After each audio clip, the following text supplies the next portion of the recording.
School life का अपना अलग ही एक्सपीरियंस होता है, लेकिन जब कॉम्पिटिटिव वर्ल्ड में एंट्री लेने की तैयारी होती है तो स्टूडेंट्स का कंफ्यूजन लेवल भी काफी ज्यादा बढ़ जाया करता है। एग्जाम्पल के लिए साइंस स्टूडेंट इस बात को लेकर के कंफ्यूज रहते हैं कि उन्हें इंजीनियरिंग फील्ड में जाना चाहिए या मेडिसिन फील्ड में, यानी उनके लिए क्या बेस्ट रहेगा, जेईई मेंस या एनईईटी नीट। तो बहुत सारे स्टूडेंट तो अपने इंटरेस्ट के बेस पर डिसाइड कर भी लेते हैं कि उन्हें डॉक्टर बनना है या इंजीनियर, और उसके अकॉर्डिंग वो क्लास 11th में सब्जेक्ट्स चूज कर लेते हैं और तैयारी भी शुरू कर देते हैं। लेकिन जो स्टूडेंट्स दोनों फील्ड्स में अपने हुनर को आजमाना चाहते हैं, भाई उनका क्या?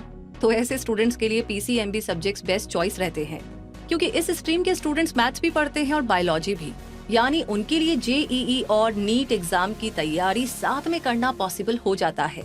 चलिए, इस कंफ्यूजन को क्लियर करने का रास्ता मिल गया, यानी कि अगर दोनों फील्ड्स में से बेस्ट चूज करना है तो पीसीएमबी ले लो और दोनों एग्जाम्स की तैयारी शुरू कर दो। लेकिन अब ये भी पता चले कि दो डिफरेंट एग्जाम्स की तैयारी साथ में कैसे की जाए, कौन सी स्ट्रेटेजी इन एग्जाम्स को क्रैक करने में हेल्प करेगी। हाँ बिल्कुल भाई, ये तो पता होना ही चाहिए, क्योंकि अगर विजन क्लियर ना हो और गाइडेंस भी सही नहीं हो तो स्टूडेंट को बुक्स के ढेर में गुम हो जाने में ज्यादा देर नहीं लगेगी।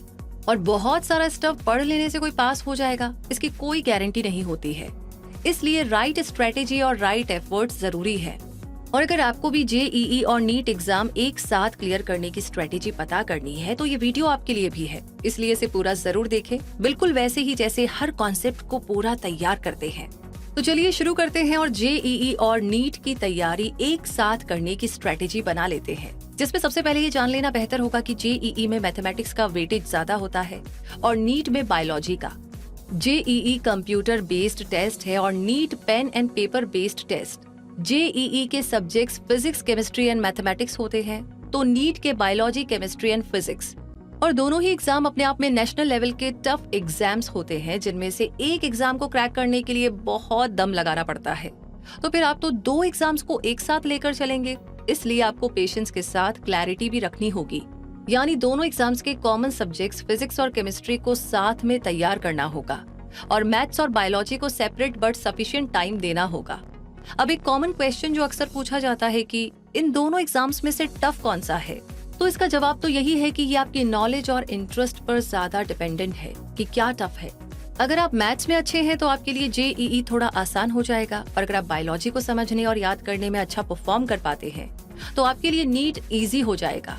फिर भी ऐसे स्टूडेंट्स के अकॉर्डिंग जिन्होंने जेईई और नीट दोनों क्लियर किए हैं, जेईई पेपर वाइज थोड़ा ज्यादा टफ होता है, लेकिन नीट में मिलने वाला हाई कंपटीशन भी अच्छे मेडिकल कॉलेज में एडमिशन सिक्योर करना टफ बना देता है। इसका मतलब आपको दोनों ही एग्जाम्स की जमकर तैयारी करनी है। अब जान लेते हैं वो 8 एग्जाम टिप्स जो आपकी स्ट्रेटेजी को स्ट्रॉन्ग बना सकते हैं। नंबर 1, सबसे पहले जेईई और नीट के एग्जाम पैटर्न से फेमिलियर बनिए। इन एग्जाम्स के exam mode, types of questions, number of questions, marking scheme, subjects और टोटल ड्यूरेशन की क्लियर नॉलेज आपके पास होनी चाहिए विदाउट एनी कंफ्यूजन। और हर सब्जेक्ट को कितना वेटेज दिया गया है ये भी आपको पता होना चाहिए, ताकि उसके अकॉर्डिंग ही तैयारी शुरू की जाए। नंबर 2, ऐसा स्टडी स्केड्यूल बनाइए जिसमें आप सारे सब्जेक्ट्स को इनफ टाइम दे सके, और इसके लिए आपको सब्जेक्ट्स, उनके वेटेज और सिलेबस के अकॉर्डिंग स्केड्यूल बनाना होगा, ना कि आपको टफ और इजी लगने वाले सब्जेक्ट्स के अकॉर्डिंग। हाँ, वैसे ये बात सच है कि जो सब्जेक्ट्स हमें आसान लगते हैं उन्हें समझने में कम टाइम लगता है, और टफ सब्जेक्ट्स बहुत ज्यादा टाइम लेते हैं। लेकिन ध्यान दें कि आपको सब्जेक्ट वेटेज को तो ध्यान में रखना ही है, साथ में ये भी याद रखना है कि कहीं आप इजी सब्जेक्ट्स को लेकर के बेपरवाह ना हो जाए और टफ सब्जेक्ट्स में अपना सारा टाइम ना झोंक दे। नंबर 3, जेईई और नीट के फिजिक्स और केमिस्ट्री के सिलेबस को कंबाइन कर लीजिए, क्योंकि इनमें आपको काफी सिमिलरिटीज मिल जाएगी, यानी कॉमन टॉपिक्स और बेसिक कॉन्सेप्ट्स तो आप एक साथ कवर कर ही लेंगे, लेकिन याद रखिए कि जो टॉपिक्स डिफरेंट हैं उन्हें भी आपको साथ में लेकर चलना होगा। और हाँ, दोनों एग्जाम्स के क्वेश्चंस के पैटर्न और टफनेस में भी वेरिएशन मिलेगा, इसके लिए भी खुद को तैयार रखें। जैसे कि जेईई की फिजिक्स नीट के कंपैरिजन में ज्यादा हाई लेवल की होती है, इसलिए आप बेसिक टू कॉम्प्लेक्स लेवल तक कवर करें। एक और बात, इन लेंदी सिलेबस के बीच में बायोलॉजी और मैथ्स को भूल मत जाइएगा, क्योंकि ज्यादा वेटेज तो उन्हीं का है। नंबर 4, राइट स्टडी मटेरियल ही चूज करें। 2 एग्जाम क्लियर करने हैं, इसका मतलब ये नहीं है कि मार्केट की सारी किताबें आप अपनी स्टडी टेबल पर ला करके जमा दें और उस ढेर सारी किताबों में खुद ही गुम हो जाए।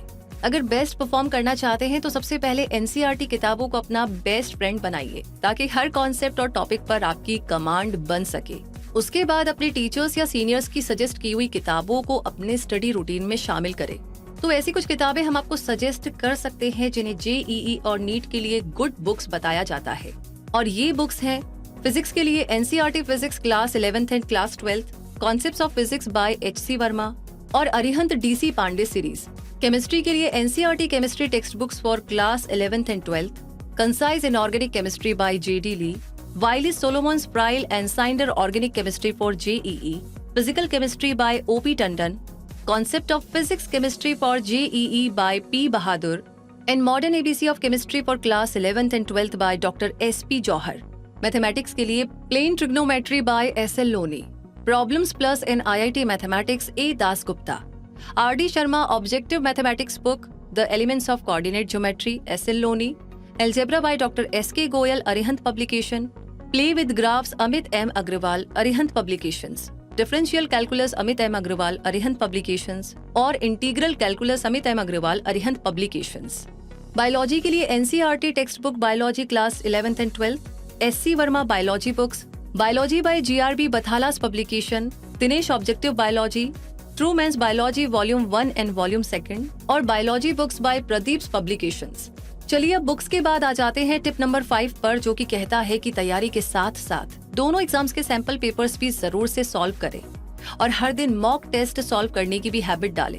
इस टाइम आप टाइमर का यूज करेंगे तो आपकी स्पीड में सुधार होगा, जिससे एग्जाम में परफॉर्मेंस भी अच्छी ही होगी। नंबर 6, अपने डाउट्स को क्लियर जरूर करें ताकि एग्जाम के बाद आपको ये ना लगे कि काश मैंने ये डाउट्स क्लियर कर लिए होते तो आज एग्जाम में अच्छा स्कोर हो जाता। इसीलिए हेजिटेट होने के बजाय अपने दोस्त, टीचर्स या ऑनलाइन क्लासेस की हेल्प से आप कॉन्सेप्ट वाइज डाउट्स को क्लियर करते चलें। और कभी अगर आप हेजिटेट फील करें तो ये सोच लीजिए कि सबको सब कुछ नहीं आता। किसी सब्जेक्ट में आपको हेल्प की जरूरत होगी और किसी सब्जेक्ट में आप हेल्प दे पाएंगे। सिंपल है ना। और आगे नंबर 7 पर है कि रिवीजन के लिए टाइम रखें, और जब बात दो एग्जाम्स की है तो टाइम मैनेजमेंट को ज्यादा सीरियसली लीजिए।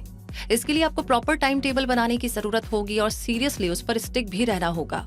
नंबर 8, वैसे तो ये बहुत ही मामूली सा पॉइंट लगता है, लेकिन ये बहुत बड़ा पॉइंट है कि आप डबल एस से दूर रहिए, यानी सोशल मीडिया और स्ट्रेस। और फिर देखिए आपके परफॉर्मेंस में आने वाला सुधार आपको कहाँ ले जाता है। और इस तरीके से इन सारे 8 पॉइंट्स को ध्यान में रख करके आप जेईई और नीट एग्जाम्स की तैयारी साथ में कर सकते हैं। और अगर डिसिप्लिन के साथ स्टडी में बैलेंस बना लेंगे तो इन एग्जाम्स को क्रैक कर पाने के चांसेस भी काफी ज्यादा बढ़ जाएंगे।